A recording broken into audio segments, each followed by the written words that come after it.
Next product की ओर चलते हैं।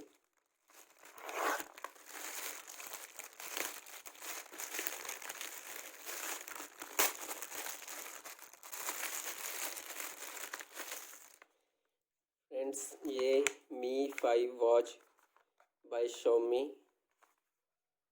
हमारे पास आ चुकी है। अभी हम इसकी अनबॉक्सिंग कर लेते हैं।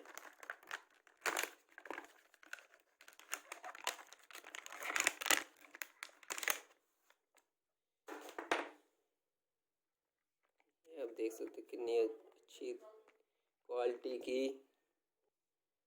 दोस्तों, इसको मैं बाद में अनबॉक्स करके दिखाऊंगा। ये फुली टच स्क्रीन है। यहाँ पर आप देख सकते हैं मिनी सा होल जैसा लग रहा है। ये फुली टच स्क्रीन और पीछे ये मैग्नेटिक चार्जिंग केबल हमको मिल जाती हैं 2 मैग्नेट्स के साथ। ऐसे चार्ज हो जाएगी।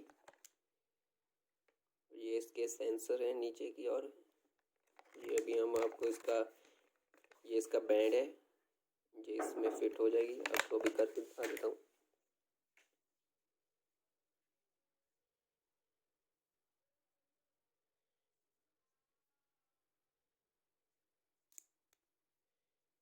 देखो दोस्तों, कितनी अच्छी तरह से ये फिट हो चुकी हैं।